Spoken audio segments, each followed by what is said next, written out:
அழகான கூட்டு வாழ்வியலை அடிப்படையாக கொண்டது காக்கைகளின் வாழ்வியல். கூட்டு குடும்ப வாழ்வியலையும் அழகான சுய ஒழுக்கத்தையும் கற்றுத்தருவதில் காக்கைகள் நமக்கு முன்னோடிதான் என்று சொல்ல வேண்டும்.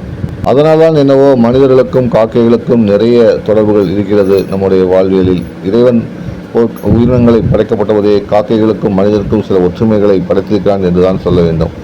காக்கைகளுக்கு ஏன் சொல்லிட வேண்டும், காக்கைகளால் என்ன பயன் என்று பலவிதமான விஷயங்கள் ஆய்வுக்கு உட்படுத்தப்பட்டு பலவிதமான விவாதங்களுக்கு ஒத்து வந்தாலும் காக்கைகள் சில விஷயங்கள் இருந்து கற்றுக்கொண்ட விஷயங்கள் நமக்கு அதிகமாக இருக்கிறது. காக்கைகளை நம்முடைய முன்னோர்களாக பாவித்து உணவிடும் பழக்கம் இன்றளவும் பழக்கத்தில் இருந்து வருகிறது. அதே நேரத்தில் காக்கைகளுக்கு உணவிடுவதால் நம்முடைய கர்ம வினைகள் தீரும் என்பதும் ஒரு ஐதீகமாக பார்க்கப்பட்டு வருகிறது.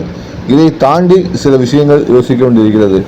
உயிரினங்கள் படைக்கப்பட்டபோதே ஒவ்வொரு உயிரினங்களும் ஒவ்வொன்றை சார்ந்துதான் இருக்கிறது. மனித சங்கிலியாக பார்க்கும்போது, உணவு சங்கிலியாக பார்க்கும்போது ஒவ்வொன்றும் ஒவ்வொன்றை சார்ந்ததாக இருக்கிறது. அந்த வகையில் வலியவர் சிறியவருக்கு உதவ வேண்டும் என்ற அடிப்படையில் தான் ஒவ்வொரு விஷயங்களும் செயல்பட்டுகிறது. அந்த வகையில் மனிதனுக்குட்பட்ட அவன் கீழுள்ள மற்ற உயிரினங்களுக்கு உதவுவதே அடிப்படை என்பதை இந்த காக்கைகளுக்கு உணவிடுவது நமக்கு உணர்த்துகிறது. அதாவது காக்கைகள் மட்டுமல்ல, நம்மை சார்ந்திருக்கக்கூடிய அன்றாட வனவிலங்குகளான நாய்கள் உட்பட அனைத்து விலங்குகளுக்கும் நம்மால் உணவளிக்கப்பட வேண்டும் என்பதே இறைவனுடைய விருப்பமாக இருக்கிறது.